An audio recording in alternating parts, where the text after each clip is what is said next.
Hi guys, welcome to my YouTube channel Samarpan Shiksha. Guys, इस video में 20 फरवरी 2024 की जीके जीएस की थर्ड शिफ्ट के बारे में बात करने वाले हैं। गाइस, हमारा पहला क्वेश्चन है, निम्नलिखित में से किस केंद्रीय मंत्रालय ने अमेजोन फ्यूचर इंजीनियर प्रोग्राम प्रारंभ करने की घोषणा की। Guys, Amazon future engineer programme प्रारंभ करने की घोषणा किसने की? ऑप्शन ए शिक्षा मंत्रालय, ऑप्शन बी विज्ञान और प्रौद्योगिकी मंत्रालय, ऑप्शन सी इलेक्ट्रॉनिकी और सूचना प्रौद्योगिकी मंत्रालय, ऑप्शन डी जनजातीय कार्य मंत्रालय।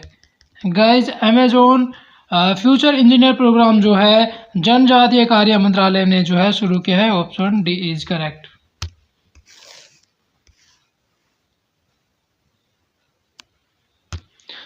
And guys, Amazon future engineer एक कंप्यूटर विज्ञान और स्टेम शिक्षा कार्यक्रम है जिसका उद्देश्य सभी युवाओं को अपनी क्षमता तलाशने का जो है अवसर प्रदान करना है।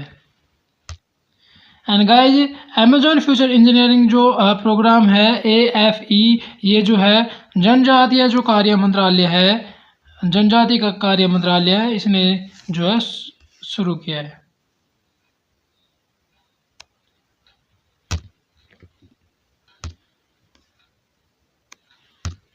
सेकंड क्वेश्चन है, गौतम बुद्ध के संबंध में निम्नलिखित में से कौन सा कथन सही है? पहला है, बौद्ध धर्म के संस्थापक सिद्धार्थ जिन्हें गौतम के नाम से भी जाना जाता है का जन्म लगभग 2500 वर्ष पहले हुआ था। गाइस, पहला तो सही है।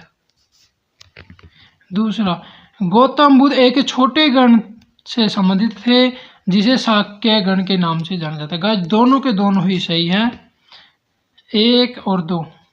ऑप्शन जो सी है वो हमारा बिल्कुल इसका जो है सही आंसर हो जाएगा। एंड गाइस, अगर गौतम बुद्ध के बारे में बात करें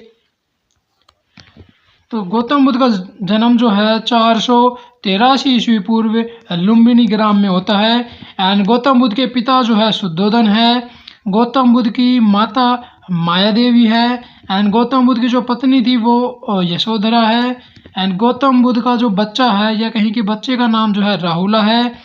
एंड गाइस, गौतम बुद्ध ने जो है 4 दृश्य जो है देखे थे, उनमें से कौन कौन सा है? वृद्ध व्यक्ति को देखा था, फिर बीमार व्यक्ति को, फिर मृत व्यक्ति को और सन्यासी। एंड गाइस, इन चारों से ही प्रभावित होकर जो है गौतम बुद्ध ने जो है संन्यास ले लिया था या कहीं के एक तरीके से गृह त्याग कर दिया था। एंड गाइस, गृह त्याग को ही जो है महाभिनिष्क्रमण कहा जाता है। गौतम बुद्ध ने जो गृह त्याग किया था तो गौतम बुद्ध के गृह त्याग को जो है महाभिनिष्क्रमण कहा जाता है।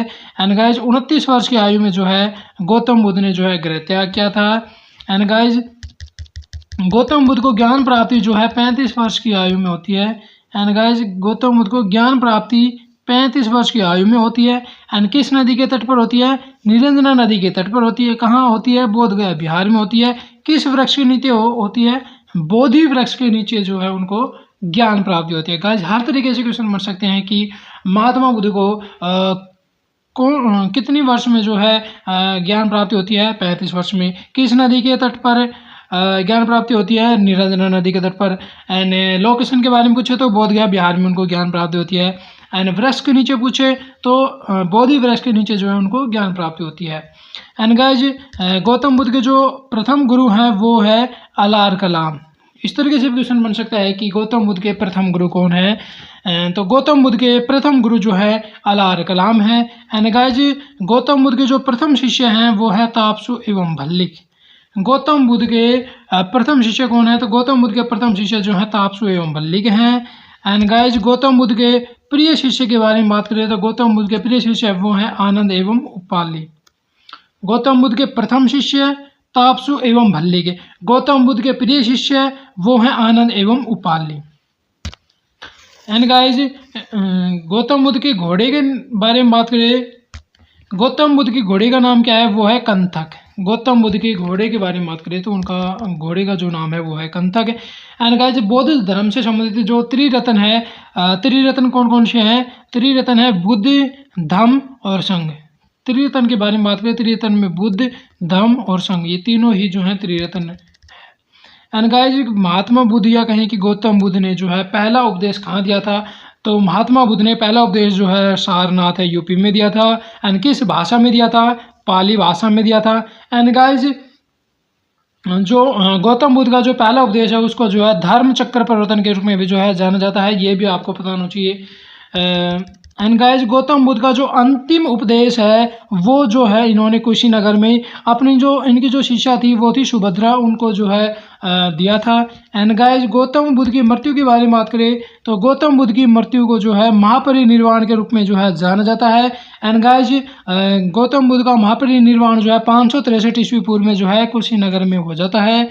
एंड गाइस बौद्ध धर्म के प्रतीक हैं कुछ, जैसे जन्म के प्रतीक के बारे में बात करें, जन्म के प्रतीक जो है कमल और सांड है। गृह त्याग के प्रतीक के बारे में बात करें, गृह त्याग का प्रतीक घोड़ा है। एंड ज्ञान प्राप्ति के प्रतीक के बारे में बात करें तो ज्ञान प्राप्ति का प्रतीक पीपल है। एंड मृत्यु के प्रतीक के बारे में बात करें तो मृत्यु का प्रतीक जो है स्तूप है। ये सभी के सभी जो है बौद्ध धर्म से संबंधित या कहें कि महात्मा बुद्ध से संबंधित हैं।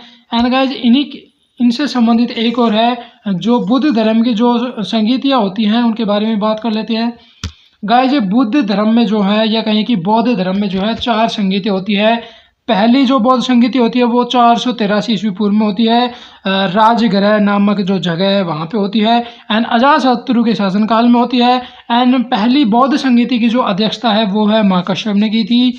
एंड दूसरी बौद्ध संगति 383 ईस्वी पूर्व को होती है। एंड कहाँ होती है, वैशाली में होती है। किसके शासनकाल में होती है, दूसरी बौद्ध संगति कालाशोक के शासनकाल में होती है। एंड दूसरी बौद्ध संगति के जो अध्यक्ष थे वो थे सुबुकामी या सबाकामी, दोनों ही जो है आपको ध्यान रखने हैं। एंड गाइस तीसरी बौद्ध संगति के बारे में बात करें, तीसरी बौद्ध संगति जो है 255 ईस्वी पूर्व में होती है। एंड कहाँ होती है, तीसरी बौद्ध संगति जो है पाटलिपुत्र में होती है। एंड तीसरी बौद्ध संगति जो है किसके शासनकाल में होती है, तो तीसरी बौद्ध संगति जो है अशोक के शासनकाल में होती है। एंड गाइस तीसरी बौद्ध संगति की अध्यक्षता किसने की थी, तो ये की थी मोगलीपुत्र तीस ने। तीसरी बौद्ध संगति की अध्यक्षता किसने की थी, तो तीसरी बौद्ध संगति की अध्यक्षता जो है मोगलीपुत्र तीस ने की थी। एंड गाइस चौथी बौद्ध संगति के बारे में बात करें, चौथी बौद्ध संगति जो है ईसा की प्रथम शताब्दी में होती है। एंड कहाँ होती है, कुंडल वन में होती है। ये जो जम्मू कश्मीर में एक जगह है कुंडल वन, वहाँ होती है। एंड किसके शासनकाल में होती है, कनिष्क के शासनकाल में होती है। एंड चौथी बौद्ध संगति की अध्यक्षता किसने की थी, तो चौथी बौद्ध संगति की अध्यक्षता जो है वसुमित्र ने की थी। एंड गाइस चौथी बौद्ध संगति की उपाध्यक्षता के बारे में बात करें, उपाध्यक्षता की थी अश्वघोष ने।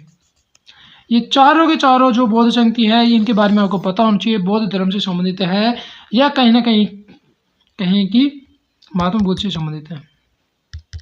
एंड गाइस आपको ये भी ध्यान रखना है कि बौद्ध धर्म के जो प्रवर्तक थे वो महात्मा बुद्ध ही थे, जिनको सिद्धार्थ के रूप में भी जो है जाना जाता है।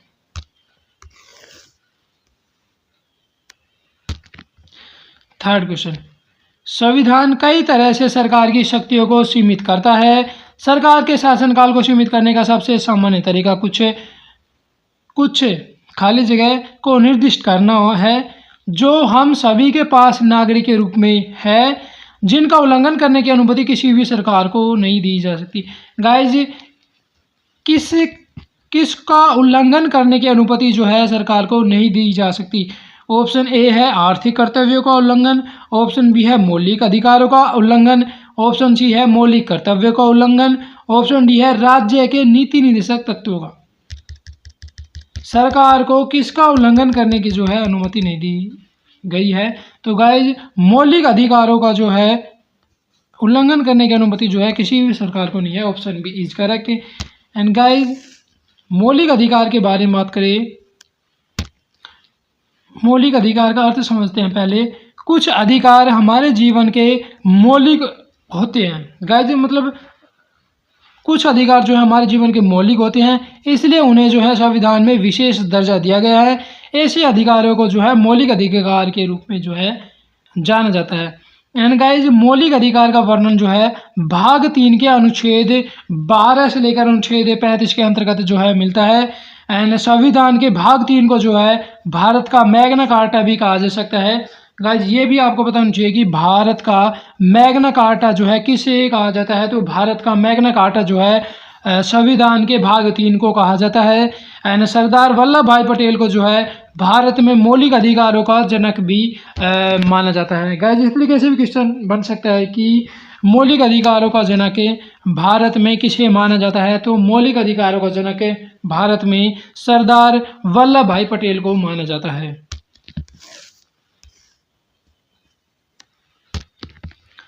भारत में मौलिक अधिकार जो हैं ब्रिटिश संघ कानून से या कहें कि इंग्लैंड से लिए गए हैं। एंड संविधान में जो है कुल 6 मौलिक अधिकारों का जो है वर्णन किया गया है। गाइज हमारे संविधान में जो है 6 मौलिक अधिकारों का जो है वर्णन किया गया है। कौन कौन से? पहला है समता या समानता का अधिकार, अनुच्छेद 14 से अनुच्छेद 18 के अंतर्गत इसका जो है वर्णन मिलता है। एंड दूसरा है स्वतंत्रता का अधिकार, अनुच्छेद 19 से अनुच्छेद 22 के अंतर्गत जो है इसका वर्णन मिलता है। एंड तीसरा है शोषण के विरुद्ध अधिकार, अनुच्छेद 23 से अनुच्छेद 24 के अंतर्गत जो है इसका वर्णन मिलता है। एंड चौथा है धार्मिक स्वतंत्रता का अधिकार, अनुच्छेद 25 से अनुच्छेद 28 के अंतर्गत जो है इसका वर्णन मिलता है। एंड पांचवा है संस्कृति और शिक्षा संबंधी अधिकार, अनुच्छेद 29 से अनुच्छेद 30 के अंतर्गत जो है इसका वर्णन मिलता है। एंड छठा है संवैधानिक अधिकार, ये जो इसका वर्णन जो अनुच्छेद 32 के अंतर्गत मिलता है। गाइज ये सभी के सभी जो हैं मौलिक अधिकार हैं। एक बार फिर से देखते हैं गाइज मौलिक अधिकार कितने हैं। मौलिक अधिकार जो है 6 हैं। कौन कौन से? समता का या जिसको समानता का अधिकार भी कहा जा सकता है, स्वतंत्रता का अधिकार, शोषण के विरुद्ध अधिकार, धार्मिक स्वतंत्रता का अधिकार, संस्कृति और शिक्षा संबंधी अधिकार, संवैधानिक अधिकार, ये सभी के सभी जो है 6 मौलिक अधिकार है। एंड गाइज मौलिक अधिकार का वर्णन जो है भाग 3 के अंतर्गत किया गया है। एंड अनुच्छेद पूछे तो अनुच्छेद जो है 12 से लेकर अनुच्छेद 35 के अंतर्गत जो है मौलिक अधिकारों का जो है वर्णन किया गया है।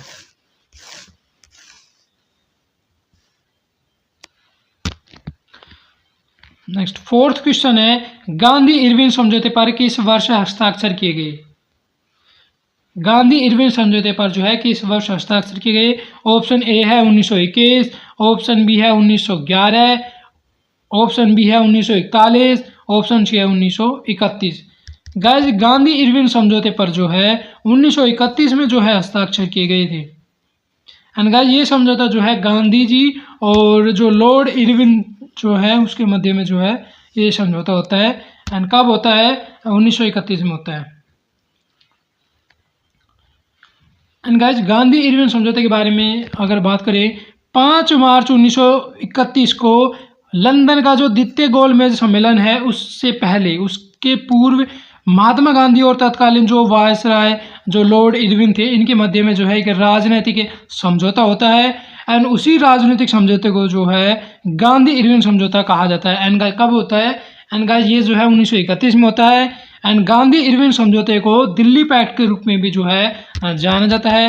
एंड गाइस ये जो गांधी इरविन समझौता है इसके परिणाम के बारे में बात करें, गांधी इरविन समझौते के परिणाम स्वरूप जो है सविनय अवज्ञा आंदोलन जो है इसको स्थगित कर दिया गया, ये इसका परिणाम है। सेकंड ये है कि कांग्रेस जो है गोलमेज सम्मेलन में जो है भाग लेगी। एंड तीसरा ये है कि कांग्रेस जो है किसी भी प्रकार का जो ब्रिटिश सामान है उसका बहिष्कार नहीं करेगी। ये तीनों के तीनों ही जो है गांधी इरविन समझौते के परिणाम है। पहला ये है कि सविनय अवज्ञा आंदोलन को जो है स्थगित किया गया। दूसरा ये है कि कांग्रेस जो है हर गोलमेज सम्मेलन में जो है भाग लेगी। एंड तीसरा ये है कि कांग्रेस जो है किसी भी तरह के ब्रिटिश सामान का जो है बहिष्कार नहीं करेगी। 5वां क्वेश्चन है मूल्यह्रास के संबंध में निम्नलिखित में से कौन सा कथन सही है? गाइस मूल्यह्रास के बारे में आपको पता होगा, तो मूल्यह्रास से संबंधित जो है कौन सा कथन सही है? पहला, अचल संपत्तियों के उसके उपयोगी जीवन के दौरान घिसावट के कारण उसके मूल्य में होने वाली हानि को मूल्यह्रास कहा जाता है। गाइस ये बिल्कुल सही है। किसी भी मतलब नॉर्मली जो हम किसी भी तरह की कोई भी चीज़ लेते हैं तो टाइम के अकॉर्डिंग उसमें किसी भी तरह की धीरे धीरे वो पुरानी होती जाती है, उसमें घिसावट आने लगती है, तो उसकी वैल्यू जो है कम होने लगती है, मतलब उसका जो है कहीं ना कहीं उसमें मूल्यह्रास होता है, उसकी मूल्य की जो है हानि होने लगती है। तो ये बिल्कुल सही है। सेकंड, मूल्यह्रास में अप्रत्याशित या अचानक विनाश को शामिल नहीं किया जाता। गाजी ये भी बिल्कुल सही है। जो मूल्यह्रास होता है उसमें अचानक से होने वाली जो हानि या जो विनाश होता है उसको शामिल नहीं किया जा सकता है। दोनों के दोनों पॉइंट जो है बिल्कुल सही है, पहला और दूसरा दोनों ही पॉइंट सही है। Option B is correct. Next, मूल्यह्रास। एंड गाइस मूल्यह्रास के बारे में बात करें, मूल्यह्रास का मतलब क्या है? मूल्यह्रास का मतलब किसी परिसंपत्ति के मूल्य में समय के साथ होने वाली कमी। ठीक है, समय के साथ होने वाली जो कमी होती है उसको जो है मूल्यह्रास के रूप में जो है जाना जाता है। मूल्यह्रास एक लेखांकन प्रक्रिया है। मूल्यह्रास की वजह से परिसंपत्ति का मूल्य शून्य या नगण्य भी हो जाता है। टाइम के अकॉर्डिंग धीरे धीरे जब समय बढ़ता जाता है तो एक टाइम पर ऐसा आएगा कि उस चीज़ की जो है मूल्य शून्य या नगण्य हो जाता है। मूल्यह्रास से परिसंपत्ति के मूल्य में गिरावट या कमी को दर्शाता है। मूल्यह्रास किसको दर्शाता है? तो मूल्यह्रास किसी भी चीज़ की मूल्य में गिरावट या कमी को दर्शाता है। एंड मूल्यह्रास की वजह से परिसंपत्ति को उतने मूल्य पर नहीं बेचा जा सकता जितने पर खरीदा था। गाइस इसको ऐसे समझते हैं जैसे हमने जैसे कोई भी व्हीकल खरीदा, तो हमने खरीदा कितने में था? जैसे हमने बाइक खरीदी तो बाइक 1 लाख में 1,10 में खरीदी, ऐसे करके फिर एक टाइम के अकॉर्डिंग वो बाइक की वैल्यू जो है घटती जाती है। फिर जितने पे खरीदी थी उतने पे हम नहीं बेच पाएंगे क्योंकि उसके मूल्य में गिरावट हो चुकी है। तो उसको जो है मूल्यह्रास कहा जा सकता है, सॉरी उसको मूल्यह्रास कहा जाता है। नेक्स्ट, नवंबर 2023 तक भारतीय मूल के कौन यूनाइटेड किंगडम के गृह सचिव थे? Option A Kamala Harris, option B Rishi Sunak, option C Akshata Murty, option C Suella Braverman.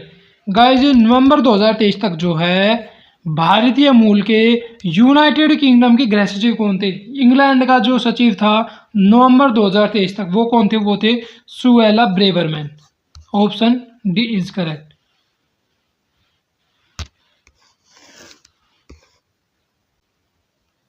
Suella Braverman के बारे में बात करें, सुएला ब्रेवरमैन क्यूसी एक ब्रिटिश राजनीतिज्ञ और बैरिस्टर हैं जो 6 सितंबर 2022 से ब्रिटेन की गृह सचिव के रूप में कार्यरत हैं।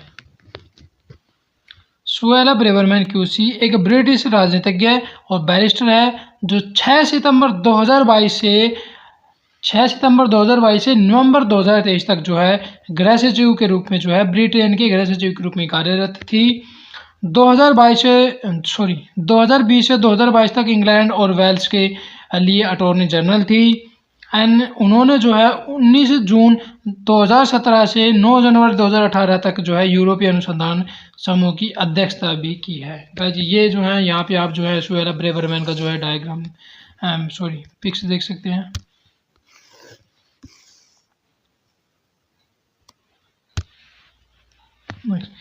मैसूर दशहरा भारत के किस राज्य का एक भव्य उत्सव है जिसमें शाही जुलूस, सांस्कृतिक कार्यक्रम और सजाए गए हाथियों का जो है प्रदर्शन होता है? ये जो मैसूर दशहरा है ये किस राज्य का है? Option A Karnataka, option B Tamil Nadu, option C Odisha, option D Kerala. Guys Mysore Dussehra जो है ये कर्नाटक का है। Option A is correct. And guys Karnataka के अन्य प्रमुख त्यौहार के बारे में बात करें, कर्नाटक के अन्य प्रमुख त्यौहार में उगादि पर्व, हम्पी महोत्सव, वैरामुडी त्यौहार, गौरी पूजा, कंबाला महोत्सव, कैलपोद महोत्सव, कावेरी संक्रमण, करगा उत्सव, पट्टादकल महोत्सव, ये सभी के सभी जो है कर्नाटक के प्रमुख त्यौहार हैं। एंड गाइज उगादि पर्व के बारे में बात करें, उगादि पर्व जो है चैत्र शुक्ल प्रतिपदा को मनाया जाता है। एंड दक्षिण भारत का जो है इसे नववर्ष भी कहा जा सकता है। एंड गाइज उगादि पर्व महाराष्ट्र में जो है गुड़ी पड़वा के रूप में मनाया जाता है। गाइज इस तरीके से क्वेश्चन बन सकता है कि उगादि पर्व को महाराष्ट्र में किसके रूप में मनाया जाता है? तो उगादि पर्व को महाराष्ट्र में गुड़ी पड़वा के रूप में मनाया जाता है, या कहें कि एक तरीके से नववर्ष। एंड गाइज कंबाला महोत्सव के बारे में बात करें, कंबाला महोत्सव जो है कर्नाटक में मनाई जाने वाली एक भैंस दौड़ प्रतियोगिता है। यहाँ पे आपको ध्यान रखना है, प्रतियोगिता प्रतियोगिता।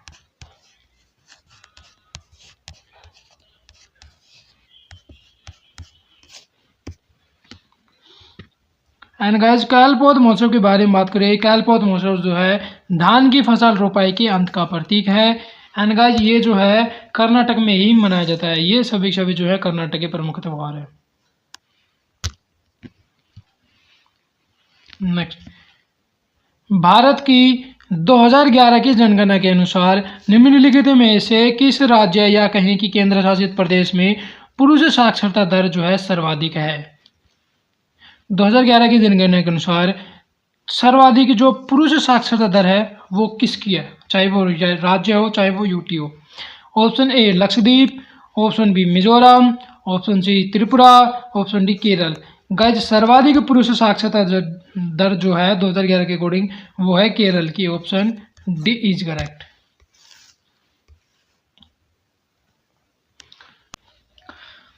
जनगणना 2011, देश की कुल जनसंख्या के बारे में बात करें, देश की कुल जनसंख्या 2011 के अकॉर्डिंग जो है 1,21,08,54,977 है।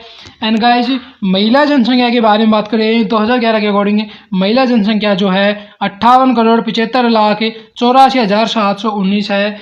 और परसेंटेज के बारे में बात करें, परसेंटेज है 48.53% कुल जनसंख्या की।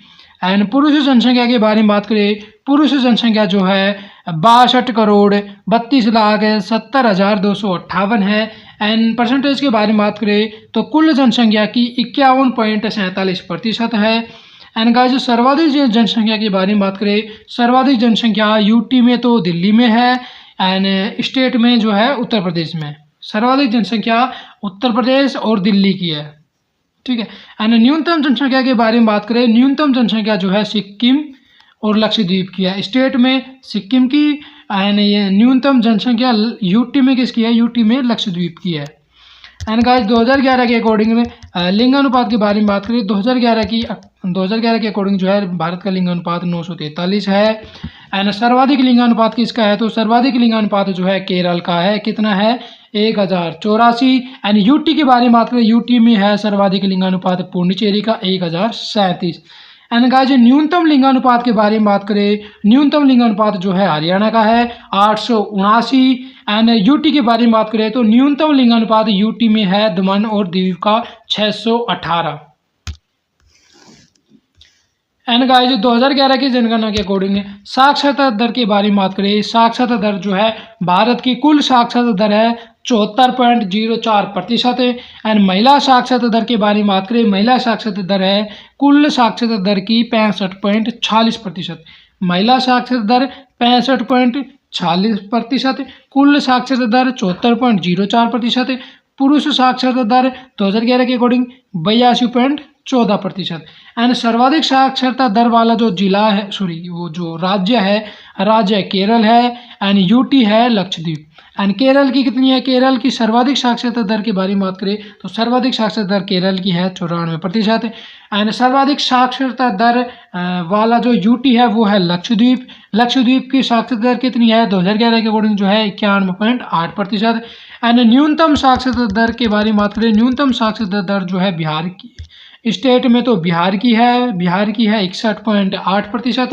एंड यूटी में दादर और नगर हवेली की है, इनकी है 76.2%।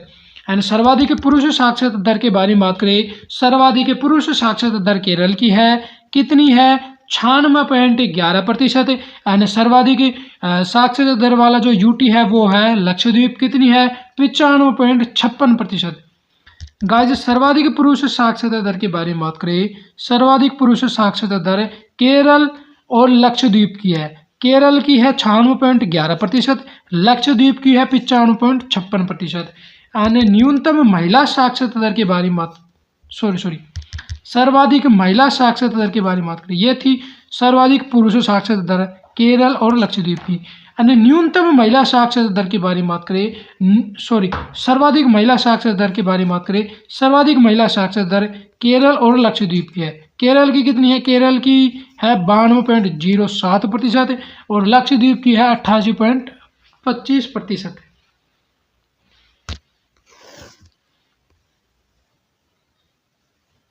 नेक्स्ट है अगस्त 2023 में भारत के निम्नलिखित में से पूर्व मुख्य न्यायाधीश में किसे सिंगापुर के अंतर्राष्ट्रीय मध्यस्थ पैनल का सदस्य नियुक्त किया गया था? Option A Sharad Arvind Bobde, option B NV. Ramana, option C Ranjan Gogoi, option C U Lalit. अगस्त 2023 में भारत के किस पूर्व मुख्य न्यायाधीश को सिंगापुर के अंतर्राष्ट्रीय मध्यस्थ पैनल का सदस्य नियुक्त किया गया? गाइस ये जो है एन.वी. रमन्ना को जो है नियुक्त किया गया था। Option B is correct.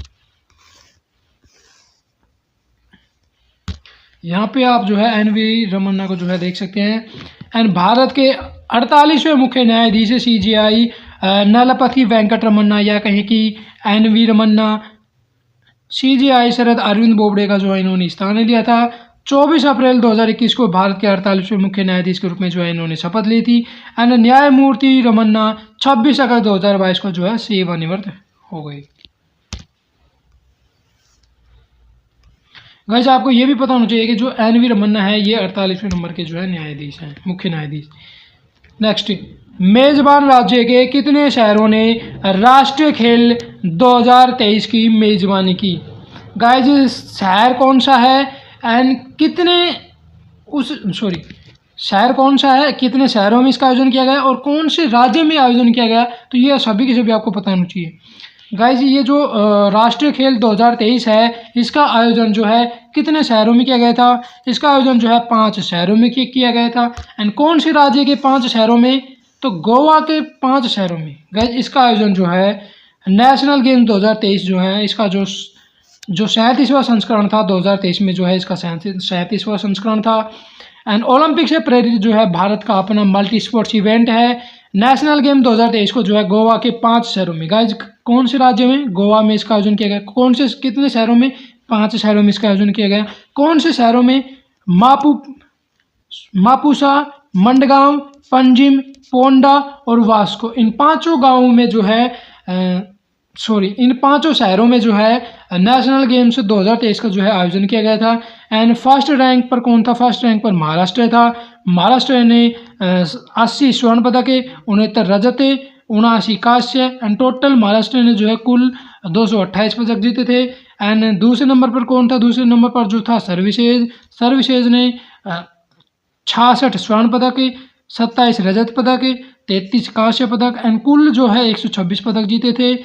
And तीसरे नंबर पर कौन था? तीसरे नंबर पर जो था हरियाणा था। हरियाणा ने 62 स्वर्ण पदक, 55 रजत पदक, 75 कांस्य पदक एंड कुल जो है 192 पदक जीते।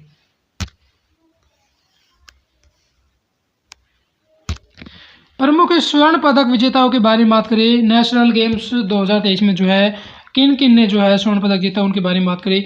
भवानी देवी ने व्यक्तिगत साबरे में जीता। प्रियंका गोस्वामी ने 20 मीटर रेस वॉक में जीता। ज्योति यारा जी ने जो है 100 मीटर बाधा दौड़ में जीता। तेजस्विनी शंकर ने जो है डिकैथलॉन में जीता था स्वर्ण पदक। एंड ऐश्वर्या प्रताप सिंह तोमर ने जो है 50 मीटर राइफल और 10 मीटर राइफल में जो है स्वर्ण पदक जीता। एंड दीपिका कुमारी ने जो है रिकवर व्यक्तिगत मिश्रित टीम में जो है स्वर्ण पदक जीता।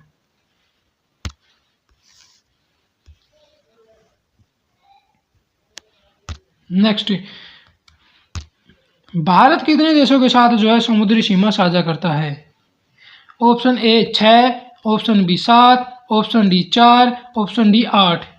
गाइस भारत जो है 7 देशों के साथ जो है समुद्री सीमा साझा करता है। Option B is correct. And कौन कौन से 7 देश हैं? भारत 7 देशों के साथ जो है समुद्री सीमा साझा करता है। कौन कौन से 7 देश? Bangladesh, Indonesia, Myanmar, Pakistan, Sri Lanka, Thailand, Maldives. इन सभी देशों के साथ जो है भारत समुद्री सीमा साझा करता है। एंड भारत की समुद्री सीमाएं जो हैं अरब सागर, हिंद महासागर और बंगाल की खाड़ी से जो है घिरी हुई हैं। एंड भारत की जो समुद्री सीमा है वो 12 समुद्री मील या कहें कि लगभग 21.9 किलोमीटर तक जो है फैली हुई है। एंड भारत की समुद्री सीमा से संबंधित कुछ अन्य बातें करें, जैसे भारत और श्रीलंका के बीच की समुद्री सीमा का जो निर्धारण है वो मन्नार की खाड़ी में कहीं ना कहीं, ठीक है। भारत और समुद्री सीमा जो है कहीं ना कहीं मन्नार की खाड़ी में है। भारत और मालदीव की जो समुद्री सीमा वो हिंद महासागर में है। भारत और पाकिस्तान के बीच की जो समुद्री सीमा वो कहीं ना कहीं सर्करिक क्षेत्र में है। एंड भारत और इंडोनेशिया के बीच की समुद्री सीमा के बारे में बात करें वो अंडमान सागर में है। एंड भारत और म्यांमार के बीच की जो समुद्री सीमा है वो जो है बंगाल की खाड़ी में।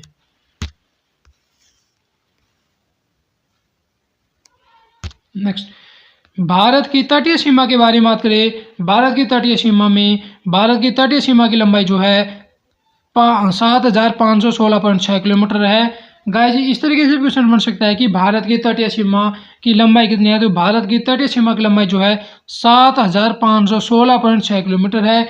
एंड इसमें जो है 5,422.6 किलोमीटर जो है मुख्य भूमि मतलब राज्य वाली, ठीक है। राज्य की तटीय रेखा कितनी है, तो 9 राज्य की तटीय रेखा है और कितनी लंबाई है 5,422.6 किलोमीटर है।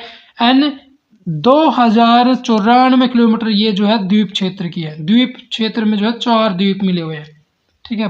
राज्य कौन कौन से हैं एंड द्वीप कौन कौन से हैं जो तटीय रेखा बनाते हैं उनके बारे में बात करते हैं। 9 राज्य जो है गुजरात, महाराष्ट्र, गोवा, कर्नाटक, केरल, तमिलनाडु, आंध्र प्रदेश, उड़ीसा, पश्चिम बंगाल, ये सभी जो है 9 राज्य तटीय सीमा या कहीं की तटीय रेखा बनाते हैं, तटीय सीमा बनाते हैं। एंड 4 केंद्र शासित प्रदेश जो हैं दमन और दीव, लक्षद्वीप, पुडुचेरी और अंडमान निकोबार द्वीप समूह, ये सभी जो हैं 4 द्वीप ये जो है तटीय सीमा बनाते हैं। गाइस तटीय सीमा की लंबाई एंड उसमें से मुख्य भूमि की लंबाई और उसके साथ फिर जो है द्वीप क्षेत्र की लंबाई एंड कौन कौन से राज्य तटीय सीमा बनाते हैं, फिर इसी के साथ साथ कौन कौन से यूटी जो है तटीय सीमा बनाते हैं, इन सभी के बारे में आपको पता होना चाहिए। कुल तटीय सीमा जो है कुल तटीय सीमा है वो है 7,516.6 किलोमीटर और राज्य के द्वारा बनाई गई है 5,422.6 किलोमीटर। एंड एंड द्वीप के द्वारा बनाई गई जो तटीय सीमा है, द्वीप के द्वारा बनाई गई जो तटीय सीमा है वो है 2,094 किलोमीटर। एंड कौन कौन से द्वीप बनाते हैं, तो कौन कौन से, दमन एवं दीव, लक्षद्वीप, पुडुचेरी, अंडमान एवं निकोबार द्वीप। एंड राज्य के बारे में बात करें कौन कौन से राज्य तटीय सीमा बनाते हैं, गुजरात, महाराष्ट्र, गोवा, कर्नाटक, केरल, तमिलनाडु, आंध्र प्रदेश, उड़ीसा, पश्चिम बंगाल, ये सभी जो हैं भारत की जो है तटीय सीमा बनाते हैं। एंड सर्वाधिक तटीय सीमा के बारे में बात करें, सर्वाधिक तटीय सीमा जो है गुजरात बनाता है, कितनी बनाता है 1,600 किलोमीटर। फिर इसके बाद तमिलनाडु बनाता है 1,076 किलोमीटर। फिर इसके बाद आंध्र प्रदेश बनाता है 972 किलोमीटर। एंड गाइस सबसे कम जो तटीय सीमा है वो बनाता है पुडुचेरी, कितनी बनाता है 45 किलोमीटर। सबसे ज़्यादा गुजरात बनाता है 1,600 किलोमीटर, सबसे कम पुडुचेरी बनाता है 45 किलोमीटर। एंड गाइज इस तरीके से क्वेश्चन बनेगी सबसे छोटी तट रेखा वाला राज्य कौन सा है, तो राज्य है गोवा। गोवा कितनी बनाता है, तो 131 किलोमीटर जो है तटीय रेखा बनाता है, यह कहीं की तटीय सीमा बनाता है। नेक्स्ट, हरित क्रांति निम्नलिखित में से किसके आयात पर भारत की निर्भरता को कम करने में सहायक थी। Option A machinery, option B अनाज, ऑप्शन सी कपड़ा, ऑप्शन डी पेट्रोलियम। गाइज हरित क्रांति जो है फसल क्रांति के रूप में जानी जाती है, तो आपको हिंट मिल जाएगी कि हरित क्रांति जो है फसल से संबंधित है। एंड फसल से संबंधित है तो जाहिर सी बात है कि फसल के आयात पर निर्भरता करेगी या कहीं की एक तरीके से निर्भर बनाकर आयात को कम करेगी। तो किसके आयात को कम करेगी, अनाज के आयात को कम करेगी। Option B is correct. हरित क्रांति जो है अनाज के आयात को कम करेगी और भारत को आत्मनिर्भर बनाएगी। नेक्स्ट, हरित क्रांति के बारे में बात करें। हरित क्रांति विश्व में हरित क्रांति के जनक जो है नॉर्मन बोरलॉग हैं। एंड भारत में हरित क्रांति के जनक जो है MS स्वामीनाथन है। एंड हरित क्रांति के समय जो है प्रधानमंत्री कौन थे, लाल बहादुर शास्त्री जी थे। एंड तीसरी पंचवर्षीय योजना के अंतर्गत जो है हरित क्रांति जी या कहीं की कृषि क्रांति जो है जन्म लेती है, या कहीं की 1965 में इसकी जो है शुरुआत होती है। ठीक है गाइज। तीसरी पंचवर्षीय योजना के अंतर्गत हरित क्रांति का जो है जन्म होता है, यह कहीं 1965 में। एंड हरित क्रांति के प्रभाव के बारे में बात करें, हरित क्रांति के बाद जो है भारत है अनाज उत्पादन में आत्मनिर्भर हो गया। इससे जो है खाद्यान्न की उपलब्धता बढ़ी और खाद्यान्न आयात जो है कम हुए, किसानों की आय बढ़ी, कृषि में आधुनिकीकरण हुआ, कृषि मशीनीकरण बढ़ा। ये सभी जो है कृषि क्रांति या कहे कि हरित क्रांति के जो है एक तरीके प्रभाव हैं।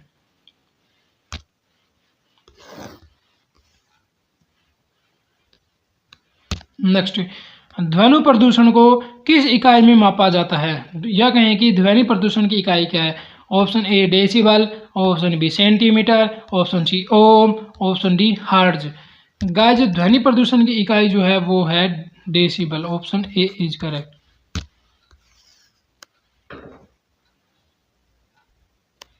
नेक्स्ट, भौतिक राशियां एवं उनकी इकाई। गाइस यहाँ पे ध्यान रखना, ये राशियां है, भौतिक राशियां एवं उनकी इकाई। क्षेत्रफल की इकाई के बारे में बात करें, क्षेत्रफल की इकाई है वर्ग मीटर। आयतन की इकाई के बारे में बात करें, आयतन की है घन मीटर। चाल एवं वेग की इकाई के बारे में बात करें, चाल एवं वेग की इकाई है मीटर प्रति सेकंड।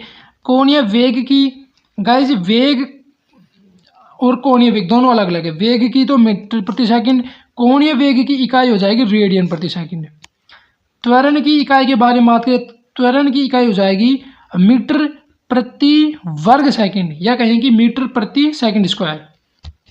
एंड कोणीय त्वरण की इकाई के बारे में बात करें, कोणीय त्वरण की इकाई है रेडियन प्रति वर्ग सेकंड, या कहें कि रेडियन प्रति सेकंड स्क्वायर। एंड तरंग संख्या की इकाई के बारे में बात करें, तरंग संख्या की इकाई हो जाएगी प्रति मीटर। द्रव घनत्व और द्रव्यमान घनत्व दोनों की इकाई के बारे में बात करें, घनत्व और द्रव्यमान घनत्व दोनों की इकाई जो है किलोग्राम प्रति घन मीटर है। एंड विद्युत धारा घनत्व की इकाई के बारे में बात करें, विद्युत धारा घनत्व की इकाई हो जाएगी एम्पियर प्रति वर्ग मीटर। एंड चुंबकीय क्षेत्र की तीव्रता और चुंबकीय तीव्रता या चुंबकीय आघूर्ण घनत्व, इन तीनों की इकाई के बारे में बात करें, चुंबकीय क्षेत्र की तीव्रता, चुंबकीय तीव्रता और चुंबकीय आघूर्ण घनत्व, इन तीनों की इकाई के बारे में बात करें, इन तीनों की इकाई जो है एम्पियर प्रति मीटर है।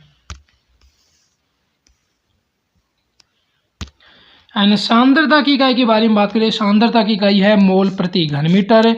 एंड विशिष्ट आयतन की इकाई के बारे में बात करें, विशिष्ट आयतन की इकाई हो जाएगी घन मीटर प्रति किलोग्राम। एंड ज्योति तीव्रता की इकाई के बारे में बात करें, ज्योति तीव्रता की इकाई, ये थोड़ा जो आपको ध्यान रखना है, ज्योति तीव्रता की इकाई जो हो जाएगी कैंडेला प्रति वर्ग मीटर। ज्योति तीव्रता की इकाई क्या हो जाएगी? कैंडेला प्रति वर्ग मीटर। शुद्ध गतिक श्यानता की इकाई के बारे में बात करें, शुद्ध गतिक श्यानता की इकाई हो जाएगी वर्ग मीटर प्रति सेकंड। एंड संवेग की इकाई के बारे में बात करें, संवेग की इकाई हो जाएगी किलोग्राम प्रति सेकंड। एंड जड़त्व आघूर्ण की इकाई के बारे में बात करें, जड़त्व आघूर्ण की इकाई हो जाएगी किलोग्राम वर्ग मीटर। एंड परिभ्रमण त्रिज्या की इकाई के बारे में बात करें, परिभ्रमण त्रिज्या की इकाई मीटर होती है। एंड रेखीय या कहें कि क्षेत्रीय जो आयतन होता है, रेखीय या क्षेत्रीय आयतन जो है उसकी इकाई के बारे में बात करें, उसकी इकाई होती है प्रति केल्विन। रेखीय या क्षेत्रीय जो आयतन होता है उसकी इकाई जो है प्रति केल्विन होती है। एंड जो प्रवाह की दर होती है उसकी इकाई जो है घन मीटर प्रति सेकंड होती है। एंड आवर्ती की इकाई के बारे में बात करें, आवर्ती की इकाई हर्ट्ज होती है। बल की इकाई या कहें कि इसका मतलब न्यूटन होता है। दाब या प्रतिबल दोनों की इकाई जो है सेम होती है, वो क्या है? पास्कल होती है। कार्य ऊर्जा, ऊष्मा की मात्रा, शक्ति, विकिरण, फ्लक्स, ये सभी जो मात्रा जो है एक ही होती है, वो होती है जूल। कार्य और ऊर्जा की होती है जूल, कार्य ऊर्जा की जूल। एंड शक्ति और विकिरण फ्लक्स दोनों की होती है वोट। कार्य और ऊर्जा की होती है जूल, शक्ति एंड विकिरण फ्लक्स दोनों की जो इकाई होती है वो होती है वोट। एंड विद्युत आवेश की इकाई होती है कूलाम। विद्युत विभव एंड विभवांतर एंड विद्युत वाहक बल, इन तीनों की होती है वोल्ट। विद्युत विभव, विभवांतर एंड विद्युत वाहक बल, इन तीनों की इकाई जो है वोल्ट होती है। नेक्स्ट, एंड धारिता की इकाई के बारे में बात करें, धारिता की इकाई जो है फैरड होती है। विद्युत प्रतिरोध की इकाई के बारे में बात करें, विद्युत प्रतिरोध की इकाई ओम होती है। विद्युत चालकता की इकाई के बारे में बात करें, विद्युत चालकता की इकाई जो है सीमेंस होती है। एंड चुंबकीय अभिवाह के बारे में बात करें, चुंबकीय अभिवाह की जो इकाई है वो वेबर होती है। चुंबकीय क्षेत्रीय और चुंबकीय अभिवाह घनत्व और चुंबकीय प्रेरण की इकाई के बारे में बात करें, चुंबकीय क्षेत्र, चुंबकीय अभिवाह घनत्व एंड चुंबकीय प्रेरण, तीनों की इकाई जो है टेस्ला होती है। एंड प्रेरकत्व की इकाई के बारे में बात करें, प्रेरकत्व की इकाई जो है हेनरी होती है। प्रेरकत्व को भी आपको जो है थोड़ा ध्यान रखना है एंड धारिता को भी थोड़ा सा इंपॉर्टेंस देना है। एंड ज्योति फ्लक्स एंड दीप्त शक्ति, इन दोनों की इकाई के बारे में बात करें, दोनों की इकाई जो है ल्यूमेन होती है। ज्योति फ्लक्स को आप जो है थोड़ा सा विशेष तौर पर जो है ध्यान देंगे। एंड प्रदीप्त घनत्व की इकाई के बारे में बात करें, प्रदीप्त घनत्व की इकाई जो है लक्स होती है। एंड सक्रियता की इकाई के बारे में बात करें, सक्रियता की इकाई जो है बैकरेल होती है। एंड अवशोषित मात्रा या कहें कि अवशोषित मात्रा सूचकांक, इनकी इकाई के बारे में बात करें तो अवशोषित मात्रा या अवशोषित मात्रा सूचकांक की इकाई के बारे में बात करें, इसकी इकाई जो है ग्रे होती है। एंड चुंबकीय आघूर्ण की इकाई के बारे में बात करें, चुंबकीय आघूर्ण की इकाई जो है जूल प्रति टेस्ला होती है। एंड दिव्य ध्रुव आघूर्ण के बारे में बात करें, दिव्य ध्रुव आघूर्ण की इकाई जो है कूलॉम मीटर होती है। एंड गतिक श्यानता की इकाई के बारे में बात करें, गतिक श्यानता की इकाई जो है पाइसल अथवा पास्कल सेकंड अथवा न्यूटन सेकंड, ये तीनों की तीनों ही होती है। गतिक श्यानता की इकाई पास्कल अथवा पास्कल सेकंड, पाइसल अथवा पास्कल सेकंड अथवा न्यूटन सेकंड प्रति वर्ग मीटर होती है। एंड युग्म और बलागुण की इकाई के बारे में बात करें, युग्म और बलागुण की इकाई जो है न्यूटन मीटर होती है। पृष्ठ तनाव की इकाई के बारे में बात करें, पृष्ठ तनाव की इकाई जो है न्यूटन प्रति मीटर होती है। एंड शक्ति घनत्व या किरणित मान या ऊष्मीय फ्लक्स घनत्व, इन तीनों की इकाई जो है वाट प्रति वर्ग मीटर होती है, तीनों की इकाई जो है वाट प्रति वर्ग मीटर होती है। एंड ऊष्म धारिता और एंट्रोपी की इकाई के बारे में बात करें, ऊष्म धारिता और एंट्रोपी की इकाई जो है जूल प्रति केल्विन होती है। विशिष्ट ऊष्मा विशिष्ट एंट्रोपी की इकाई के बारे में बात करें तो विशिष्ट ऊष्मा और विशिष्ट एंट्रोपी की इकाई जो है जूल प्रति किलोग्राम केल्विन होती है। विशिष्ट ऊर्जा और गुप्त ऊष्मा की इकाई के बारे में बात करें, विशिष्ट ऊर्जा और गुप्त ऊष्मा की इकाई जो है जूल प्रति किलोग्राम होती है। विकिरण तीव्रता की इकाई के बारे में बात करें तो विकिरण तीव्रता की इकाई जो है वाट प्रति रिस्टेडियन होती है। एंड ऊष्मीय चालकता की इकाई के बारे में बात करें, ऊष्मीय चालकता की इकाई जो है वाट प्रति मीटर केल्विन होती है। ऊर्जा घनत्व की इकाई के बारे में बात करें, ऊर्जा घनत्व की इकाई जो है जूल प्रति घन मीटर होती है। विद्युत क्षेत्र तीव्रता की इकाई के बारे में बात करें, विद्युत क्षेत्र तीव्रता की इकाई जो है वोल्ट प्रति मीटर होती है।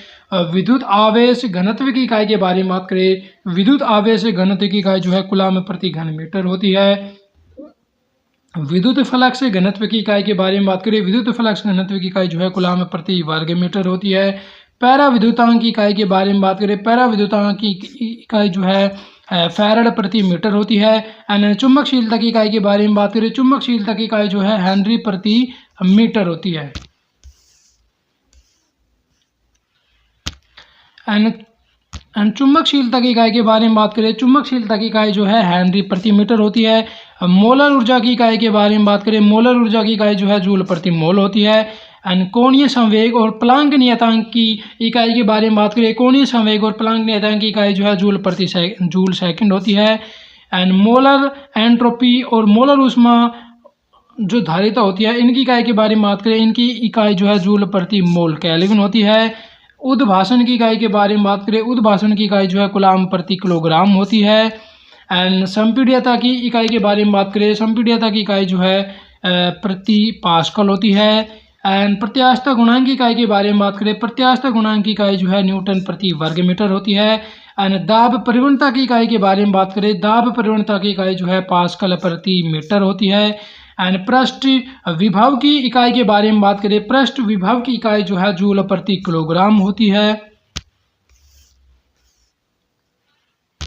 एंड दाब ऊर्जा की इकाई के बारे में बात करें, दाब ऊर्जा की इकाई जो है पास्कल घन मीटर होती है। आवेग की इकाई के बारे में बात करें, आवेग की इकाई जो है न्यूटन सेकंड होती है। कोणीय आवेग की इकाई के बारे में बात करें, कोणीय आवेग की इकाई जो है न्यूटन मीटर सेकंड होती है। एंड विशिष्ट प्रतिरोध की इकाई के बारे में बात करें, विशिष्ट प्रतिरोध की इकाई जो है ओम मीटर होती है।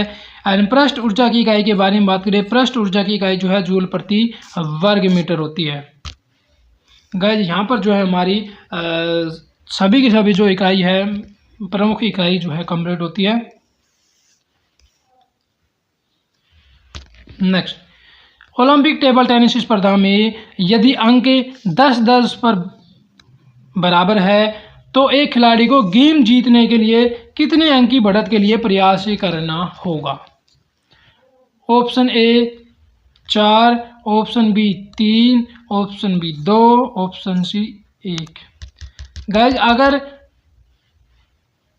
जो ओलंपिक टेबल टेनिस में जो खिलाड़ी बराबर अंक पर होते हैं, जैसे 10-10 अंक पर हैं, तो उनको एक खिलाड़ी को जीतने के लिए जो है 2 अंक की बढ़त करनी होगी।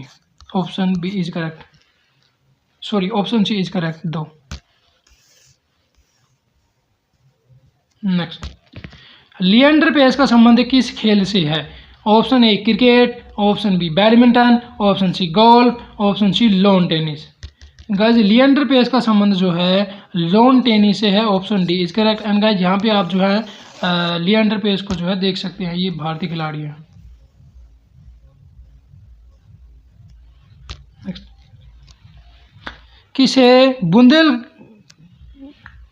बुंदेलखंड क्षेत्र की एक जीवंत शैली नृत्य शैली है, सॉरी कौन सी बुंदेलखंड क्षेत्र की एक जीवंत नृत्य शैली है? इसका प्रदर्शन मृदंग की थाप से जो है शुरू होता है और धीरे धीरे गद्य और काव्यात्मक संवादों के साथ जो है गति पकड़ता है। गाइज बुंदेलखंड क्षेत्र की एक नृत्य शैली है और उसका प्रारंभ जो है मृदंग की थाप से शुरू होता है और धीरे धीरे गद्य और काव्यात्मक संवादों के साथ जो है गति पकड़ता है। तो कौन सी नृत्य शैली है?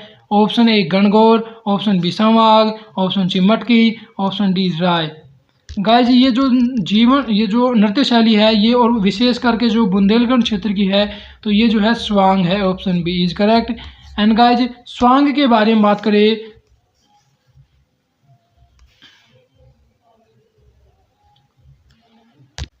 Next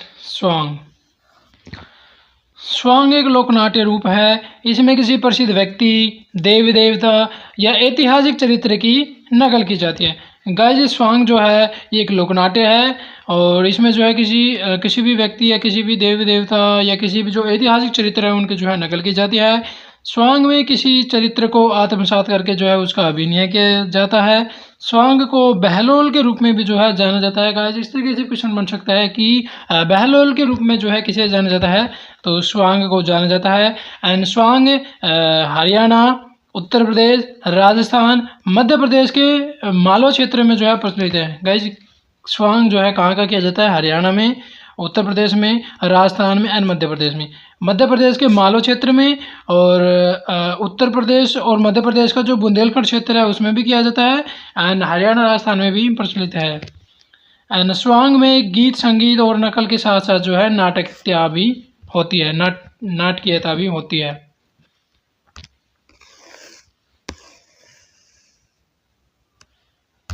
next, international shooting sports federation विश्व कप 2022 कहाँ आयोजित किया गया था? इंटरनेशनल शूटिंग स्पोर्ट्स फेडरेशन विश्व कप 2022 इसका आयोजन कहाँ किया गया था? Option A Sydney Australia, option B Nai Delhi Bharat, option C Munich Germany, option D काहिरा मिस्र।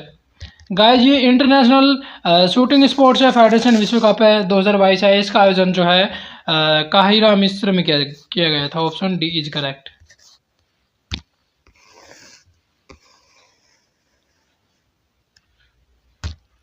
एंड गाइज यहाँ पे आप देख सकते हैं ISSF वर्ल्ड कप 2022 इसका आयोजन जो है काहिरा मिस्र में किया गया था एंड 26 फरवरी से लेकर 8 मार्च 2022 तक किया गया था। एंड फर्स्ट रैंक थी भारत की, सेकंड रैंक थी नॉर्वे की। भारत ने 7 पदक जीते, 4 gold, 2 silver, 1 bronze. And Norway ने 6 पदक जीते, 3 gold, 1 silver and 2 bronze. First rank Bharat, second Norway की। भारत ने टोटल 7 पदक जीते, नॉर्वे ने 6 पदक जीते। नेक्स्ट, भारत की निम्नलिखित में से किस पंचवर्षीय योजना के अंत में देश में 5 आईआईटी स्थापित किए गए? ऑप्शन ए तीसरी, ऑप्शन बी पहली, ऑप्शन सी चौथी, ऑप्शन डी दूसरी। गाइस, किस पंचवर्षीय योजना के अंतर्गत जो है भारत में 5 आईआईटी जो है स्थापित किए गए थे? तो ये जो है पहली पंचवर्षीय योजना के अंतर्गत जो है स्थापित किए गए थे। Option B is correct.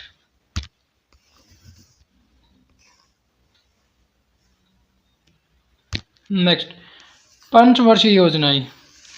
Guys, जब हम पंचवर्षीय योजना के बारे में बात करते हैं, पंचवर्षीय योजनाओं की शुरुआत जो है सोवियत संघ में 1928 में जोसेफ स्टालिन के द्वारा की गई थी। गाइस, जिस तरीके से क्वेश्चन बन सकता है कि पंचवर्षीय योजनाओं की शुरुआत कहाँ की गई थी, तो ये जो है सोवियत संघ में जो है 1928 में जोसेफ स्टालिन के द्वारा जो है शुरू की गई थी।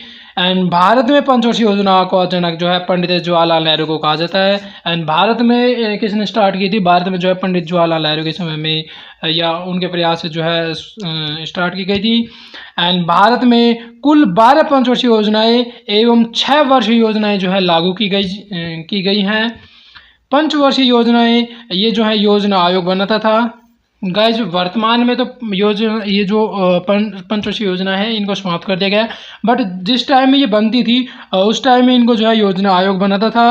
एंड अभी तक टोटल जो है 12 पंचवर्षीय योजनाएं बनाई गई है एंड 6 वर्षीय योजनाएं जो है लागू की जा चुकी है। एंड पंचवर्षीय योजनाओं के क्रियान्वयन के लिए मतलब उनको देखभाल करने के लिए जो है एक राष्ट्रीय विकास परिषद एनडीसी जो है बनाया गया था। गाइस, इस तरीके से क्वेश्चन बन सकता है कि पंचवर्षीय योजनाओं के क्रियान्वयन के लिए कौन सा जो परिषद है या कौन सी जो संस्था है वो जिम्मेदार है? तो जो राष्ट्रीय विकास परिषद है एनडीसी, उसको जो है बनाया गया था पंचवर्षीय योजनाओं के क्रियान्वयन के लिए। एंड राष्ट्रीय विकास परिषद के बारे में बात करें, राष्ट्रीय विकास परिषद की स्थापना जो है 6 अगस्त 1952 को की जाती है। एंड इसको जो है सुपर कैबिनेट के रूप में भी जो है जाना जाता है। एंड ये जो है पंचवर्षीय योजनाओं को जो है एक तरीके से देखभाल करता है या उसको जो है क्रियान्वयन करता है। एंड गाइस, जब पंचवर्षीय योजनाओं के बारे में बात करते हैं, पहली पंचवर्षीय योजना जो है 1951 से लेकर 1956 तक चलाई गई थी। एंड पहली पंचवर्षीय योजना किस मॉडल पर आधारित है? पहली पंचवर्षीय योजना जो है हेराल्ड डोमर मॉडल पर आधारित है। एंड पहली पंचवर्षीय योजना के अंतर्गत किस चीज़ को प्राथमिकता दी गई थी? तो पहली पंचवर्षीय योजना के अंतर्गत जो है कृषि को प्राथमिकता दी गई थी। एंड किस मॉडल पर आधारित है? पहली पंचवर्षीय योजना जो है हेराल्ड डोमर मॉडल पर आधारित है। 1951 से 1956 के मध्य में चलाई गई थी। एंड कृषि को प्राथमिकता दी गई थी। एंड पहली पंचवर्षीय योजना के अंतर्गत जो है भाखड़ा नंगल परियोजना, व्यास परियोजना, दामोदर नदी घाटी परियोजना, ये सभी स्थापित की गए थे। एंड पहली पंचवर्षीय योजना के अंतर्गत ही जो है भारत में 5 आईआईटी जो है स्थापित किए गए थे। एंड दूसरी पंचवर्षीय योजना के बारे में बात करें, दूसरी पंचवर्षीय योजना 1956 से 1961 तक चलाई गई थी। एंड दूसरी पंचवर्षीय योजना जो है पीसी मालानोबिस मॉडल पर आधारित है। दूसरी पंचवर्षीय योजना जो है पीसी मालानोबिस मॉडल पर आधारित है। पहली पंचवर्षीय योजना जो है हेराल्ड डोमर मॉडल पर आधारित है। पहली पंचवर्षीय योजना में कृषि को प्राथमिकता दी गई थी। दूसरी पंचवर्षीय योजना में जो है उद्योग क्षेत्र को प्राथमिकता दी गई थी। एंड दूसरी पंचवर्षीय योजना में जो है दुर्गापुर इस्पात संयंत्र, भिलाई इस्पात संयंत्र एंड राउरकेला इस्पात संयंत्र जो है ये स्थापित किए गए थे। एंड पहली पंचवर्षीय योजना में 5 आईआईटी स्थापित किए गए थे। एंड भाखड़ा नांगल परियोजना, व्यास परियोजना, दामोदर नदी घाटी परियोजना ये स्थापित किए गए थे। एंड दूसरी पंचवर्षीय योजना के अंतर्गत जो है दुर्गापुर इस्पात संयंत्र, भिलाई इस्पात संयंत्र और राउरकेला इस्पात संयंत्र ये सभी की सभी जो है स्थापित किए गए।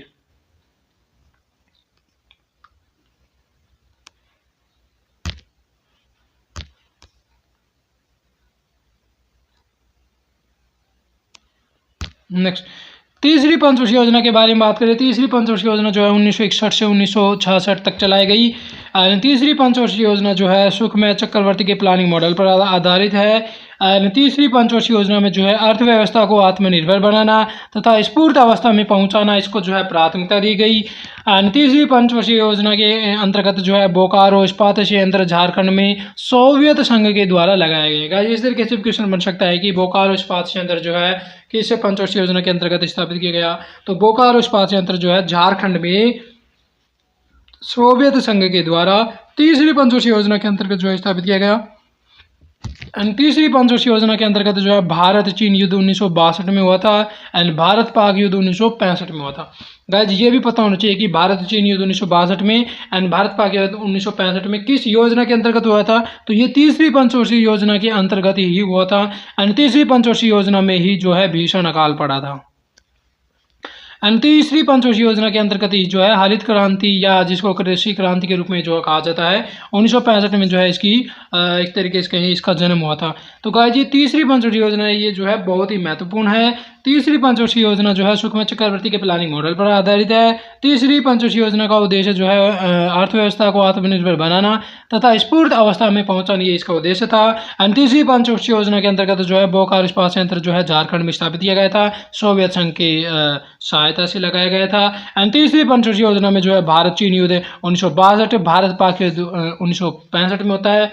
एंड तीसरी पंचवर्षीय योजना के अंतर्गत जो है भीषण अकाल पड़ा था। एंड तीसरी पंचवर्षीय योजना के अंतर्गत ही जो है हरित क्रांति या कहें कि कृषि क्रांति का जो है जन्म होता है और 1965 की है ये क्रांति। एंड गाइज अगर हरित क्रांति के बारे में बात करें, हरित क्रांति का विश्व में हरित क्रांति का जनक जो ये नॉर्मन बोरलॉग है। विश्व में हरित क्रांति के जनक जो है नॉर्मन बोरलॉग है। एंड भारत में हरित क्रांति के जनक जो है MS स्वामीनाथन है। विश्व में हरित क्रांति के जनक नॉर्मन बोरलॉग, भारत में हरित क्रांति के जनक MS स्वामीनाथन। एंड हरित क्रांति के समय जो प्रधानमंत्री हैं वो हैं लाल बहादुर शास्त्री जी हैं। एंड हरित क्रांति के प्रभाव के बारे में बात करें, हरित क्रांति के प्रभाव से जो है भारत जो है अनाज उत्पादन में आत्मनिर्भर बन गया। एंड इससे जो है खाद्यान्न की उपलब्धता बढ़ी और खाद्यान्न आयात कम हुआ। पहले हम जो है खाने की चीज़ें जो है बाहर से आयात करते थे, मंगवाते थे, लेकिन जैसे जैसे हमें हरित क्रांति पर हमने जो है ध्यान दिया और हमारी जो फसलों पर हमने ध्यान दिया, तो हमारी जो अनाज उत्पादन है उसमें हम जो है आत्मनिर्भर बन गए और जिसके कारण हमारी जो है खाद्यान्न आयात जो है कम हुआ। किसानों की आय बढ़ी, कृषि में आधुनिकीकरण हुआ और कृषि मशीनीकरण बढ़ा। तो ये सभी जो है हरित क्रांति से संबंधित महत्वपूर्ण बातें थी। एंड गाइस हरित क्रांति जो है तीसरी पंचवर्षीय योजना के अंतर्गत ही आती है, तो ये भी आपको विशेष रूप से जो है ध्यान रखना है। नेक्स्ट चौथी पंचवर्षीय योजना के बारे में बात करें। चौथी पंचवर्षीय योजना जो है 1969 से 1974 के मध्य में चलाई गई थी। एंड चौथी पंचवर्षीय योजना जो है गाडगिल फॉर्मूले पर आधारित है। एंड चौथी पंचवर्षीय योजना का जो उद्देश्य है वो है न्याय के साथ गरीबी कम करना और विकास कार्य में तेजी लाना, इसको जो है प्राथमिकता दी गई थी। एंड चौथी पंचवर्षीय योजना में जो है 14 बैंकों का जो है राष्ट्रीयकरण किया गया था। एंड चौथी पंचवर्षीय योजना जो है इंदिरा गांधी जी के नेतृत्व में जो है लागू की गई थी। गाइस इस तरीके से क्वेश्चन बन सकता है कि चौथी पंचवर्षीय योजना के समय में जो है प्रधानमंत्री कौन थे, तो चौथी पंचवर्षीय योजना 1969 से 1974 के मध्य चलाई गई थी। एंड चौथी पंचवर्षीय योजना के अंतर्गत जो है इंदिरा गांधी जो है इसका नेतृत्व कर रही थी। एंड पांचवी पंचवर्षीय योजना के बारे में बात करें। पांचवी पंचवर्षीय योजना जो है 1974 से 1978 के मध्य में चलाई गई। एंड पांचवी पंचवर्षीय योजना का जो प्राथमिकता है वो है गरीबी हटाना और आत्मनिर्भर बनाना, इसको जो है प्राथमिकता दी गई थी। एंड पांचवी पंचवर्षीय योजना जो है केवल 4 साल की थी। गाइस ये भी आपसे पूछा जा सकता है कि कौन सी पंचवर्षीय योजना जो है केवल 4 साल के लिए बनाई गई थी, तो पांचवी पंचवर्षीय योजना जो है केवल 4 साल की थी। एंड छठी पंचवर्षीय योजना के बारे में बात करें। छठी पंचवर्षीय योजना जो है 1980 से 1985 के मध्य में चलाई गई। एंड छठी पंचवर्षीय योजना का जो उद्देश्य था वो था गरीबी हटाना और रोजगार में वृद्धि करना। एंड सातवीं पंचवर्षीय योजना के बारे में बात करें। सातवीं पंचवर्षीय योजना जो है 1985 से 1990 के मध्य में चलाई गई।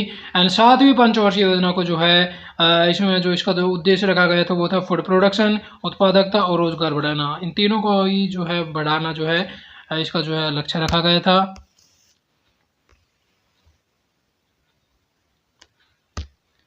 एंड 8वीं पंचवर्षीय योजना के बारे में बात करें। 8वीं पंचवर्षीय योजना जो है 1992 से 1997 तक चलाई गई थी। एंड 8वीं पंचवर्षीय योजना में जो है रोजगार सृजन करना और जनसंख्या नियंत्रण करना को इसको जो है प्राथमिकता दी गई। एंड 9वीं पंचवर्षीय योजना के बारे में बात करें। 9वीं पंचवर्षीय योजना जो है 1997 से 2002 तक चलाई गई। एंड 9वीं पंचवर्षीय योजना के उद्देश्य जो है वो है न्यायपूर्ण वितरण एवं समानता के साथ विकास, इसको जो है प्राथमिकता दी गई या कहीं कि इसका उद्देश्य है। एंड 10वीं पंचवर्षीय योजना के बारे में बात करें। 10वीं पंचवर्षीय योजना जो है 2002 से 2007 तक चलाई गई। एंड 10वीं पंचवर्षीय योजना में जो है देश में गरीबी और बेरोजगारी समाप्त करना तथा अगले 10 वर्षों में जो है प्रति व्यक्ति आय को दोगुना करना, ये जो है इसको लक्ष्य या कहीं कि इसकी जो है प्राथमिकता दी गई। एंड 11वीं पंचवर्षीय योजना के बारे में बात करें। 11वीं पंचवर्षीय योजना जो है 11वीं पंचवर्षीय योजना जो है 2007 से लेकर 2012 तक चलाई गई। एंड 11वीं पंचवर्षीय योजना का जो उद्देश्य है वो है तीव्रतम एवं समावेशी विकास। 2007 से लेकर 2012 तक जो है 11वीं पंचवर्षीय योजना चलाई गई। एंड 11वीं पंचवर्षीय योजना का जो उद्देश्य है वो है तीव्रतम एवं समावेशी विकास, इसको जो है प्राथमिकता दी गई। एंड 12वीं पंचवर्षीय योजना के बारे में बात करें। 12वीं पंचवर्षीय योजना जो है 2012 से लेकर 2017 तक चलाई गई। एंड स्वास्थ्य, शिक्षा और स्वच्छता का सुधार या कहीं कि समग्र विकास, इसको जो है प्राथमिकता दी गई। एंड गाइज ये 2017 में जो है पंचवर्षीय योजना को जो है समाप्त कर दिया गया। एंड टोटल जो पंचवर्षीय योजना है वो 12 हैं। एंड वर्तमान में जो है पंचवर्षीय योजना को जो समाप्त कर दिया गया है। नेक्स्ट, उस्ताद बिंदा खान का संबंध निम्नलिखित में से किस वाद्य यंत्र से है? Option A shehnai, option B sarangi, option C tabla, option B bansuri. Guys Ustad Binda Khan का संबंध जो है इनका संबंध जो है सारंगी से, ऑप्शन बी इज करेक्ट। उस्ताद बिंदा खान का संबंध किससे है? उस्ताद बिंदा खान का संबंध जो है सारंगी से। प्रमुख सारंगी वादक के बारे में बात करें। सारंगी वादक में सुल्तान खान, रमेश मिश्रा, पंडित राम नारायण, शकूर खान, उस्ताद बिंदा खान, ये सभी जो है प्रमुख सारंगी वादक हैं।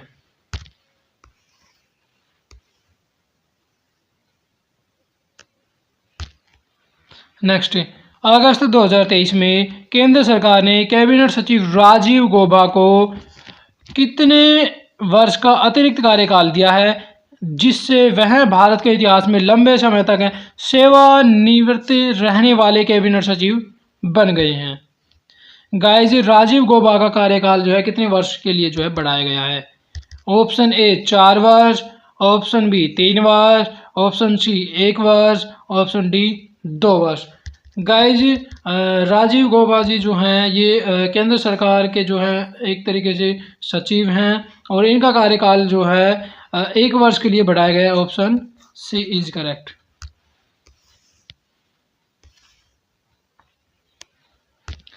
गाइज अगर आपको हमारी वीडियो अच्छी लगी हो तो लाइक, कमेंट एंड शेयर जरूर कीजिएगा।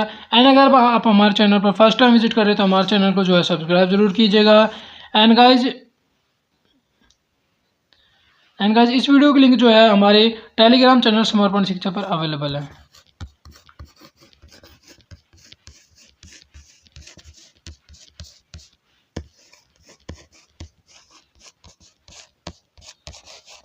एंड गाइज टेलीग्राम चैनल की लिंक मैं जो है डिस्क्रिप्शन बॉक्स में भी दे दूंगा।